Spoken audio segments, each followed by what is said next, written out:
ओम नमः शिवाय। हर माह के शुक्ल और कृष्ण पक्ष की त्रयोदशी तिथि को प्रदोष व्रत किया जाता है। अब की बार प्रदोष व्रत की तिथि मंगलवार को पड़ रही है।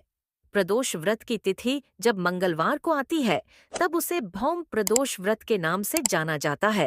भौम प्रदोष व्रत में कथा सुनना व कहना बहुत पुण्यदायी माना जाता है और इस कथा से पूजा भी पूरी होती है।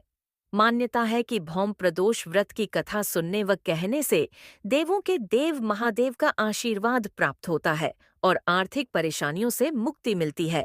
आइए सुनते हैं भौम प्रदोष व्रत की कथा।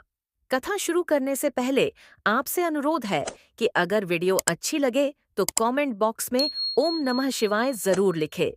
भौम प्रदोष व्रत कथा। सूत जी बोले, अब मैं मंगल त्रयोदशी प्रदोष व्रत का विधि विधान कहता हूँ। मंगलवार का दिन व्याधियों का नाश करने वाला है।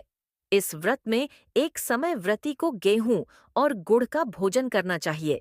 इस व्रत के करने से मनुष्य सभी पापों व रोगों से मुक्त हो जाता है।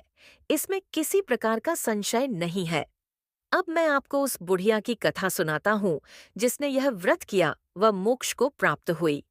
अत्यंत प्राचीन काल की घटना है। एक नगर में एक बुढ़िया रहती थी। उसके मंगलिया नाम का एक पुत्र था। वृद्धा को हनुमान जी पर बड़ी श्रद्धा थी। वह प्रत्येक मंगलवार को हनुमान जी का व्रत रखकर यथाविधि उनका भोग लगाती थी। इसके अलावा मंगलवार को उसके दो नियम थे। एक, न तो घर लीपती थी और न ही मिट्टी खोदती थी। इसी प्रकार से व्रत रखते हुए जब उसे काफी दिन बीत गए तो हनुमान जी ने सोचा कि चलो आज इस वृद्धा की श्रद्धा की परीक्षा करें। वे साधु का वेश बनाकर उसके द्वार पर जा पहुंचे और पुकारा, है कोई हनुमान का भक्त जो हमारी इच्छा पूरी करे। वृद्धा ने यह पुकार सुनी तो बाहर आई। और महाराज, क्या आज्ञा है? साधु वेशधारी हनुमान जी बोले कि मैं बहुत भूखा हूँ, भोजन करूंगा, तू थोड़ी सी जमीन लीप दे। वृद्धा बड़ी दुविधा में पड़ गई। अंत में हाथ जोड़कर प्रार्थना की, हे महाराज, लीपने और मिट्टी खोदने के अतिरिक्त जो काम आप कहें वह मैं करने को तैयार हूँ। साधु ने 3 बार प्रतिज्ञा कराने के बाद कहा, तू अपने बेटे को बुला, मैं उसे औंधा लिटाकर उसकी पीठ पर आग जलाकर भोजन बनाऊंगा।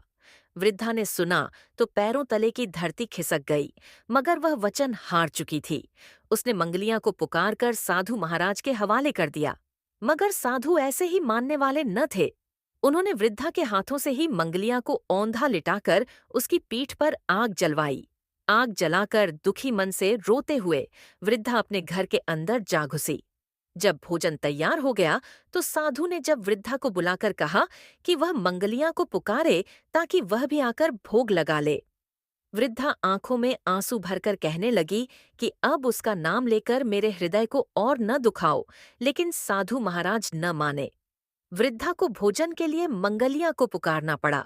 पुकारने की देर थी कि मंगलिया बाहर से हंसता हुआ घर में दौड़ा आया। मंगलिया को जीता जागता देखकर वृद्धा को सुखद आश्चर्य हुआ। वह साधु महाराज के चरणों में गिर पड़ी। साधु महाराज ने उसे अपने असली रूप में दर्शन दिए। हनुमान जी को साक्षात अपने आंगन में देखकर वृद्धा का जीवन सफल हो गया। अगर आपको यह वीडियो अच्छी लगी है तो वीडियो को लाइक, कमेंट जरूर करें